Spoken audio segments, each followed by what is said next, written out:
నమస్కారం. భారతదేశ చరిత్రలో రాహుల్ గాంధీ గారి యొక్క ఆశయాన్ని పరిపూర్ణంగా అమలు చేసినటువంటి ప్రభుత్వం తెలంగాణలో ఉన్నటువంటి కాంగ్రెస్ ప్రభుత్వం.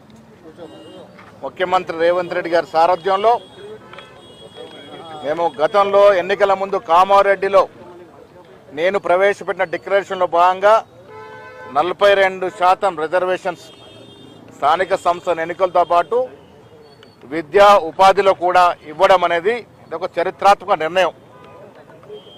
అది బిల్లు రూపంలో గవర్నర్కి పంపడం, గవర్నర్ గారు దాన్ని పరిశీలించి ఇవాళ రాష్ట్రపతికి పంపడం అనేది ఇదొక చారిత్రక ఘట్టం తెలంగాణ కాంగ్రెస్ పార్టీ చరిత్రలో.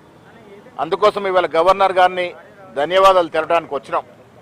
మిత్రులారా, రాహుల్ గాంధీ గారి యొక్క ఆశయం గత 4-5 సంవత్సరాలుగా కుల సర్వే విషయంలో వారు చేతబూని ఈ నినాదాన్ని ప్రజలకి తీసుకెళ్తున్న తరుణంలో ఇలా కేంద్ర ప్రభుత్వం కూడా దాన్ని గుర్తించి జరిగే జన సర్వేలో కులాన్ని చేర్చడం అనేది కూడా హర్షించదగ్గ విషయము. ఇది అంతా కూడా క్రెడిట్ అంతా కూడా రాహుల్ గాంధీ గారికే పోతుంది. ఈ దేశంలో మొట్టమొదటి ఒక జాతీయ నాయకుడు కుల సర్వే గురించి మాట్లాడిండు అంటే అది రాహుల్ గాంధీ గారు. బీసీలకి, ఎస్సీలకి, ఎస్టీలకి, మైనారిటీకి న్యాయం జరగాలని రాహుల్ గాంధీ గారి యొక్క పోరాట ఫలితమే ఇవాళ కేంద్ర కేబినెట్ తీసుకున్న నిర్ణయం కుల సర్వే జరపాలని. ఈ క్రెడిట్ అంతా కూడా రాహుల్ గాంధీ గారికే పోతుంది. ఆ తర్వాత తెలంగాణ ప్రభుత్వం రేవంత్ రెడ్డి గారి ఆధ్వర్యంలో ఈ దేశానికి ఒక రోల్ మోడల్గా, ఒక దిక్సూచిగా మారింది.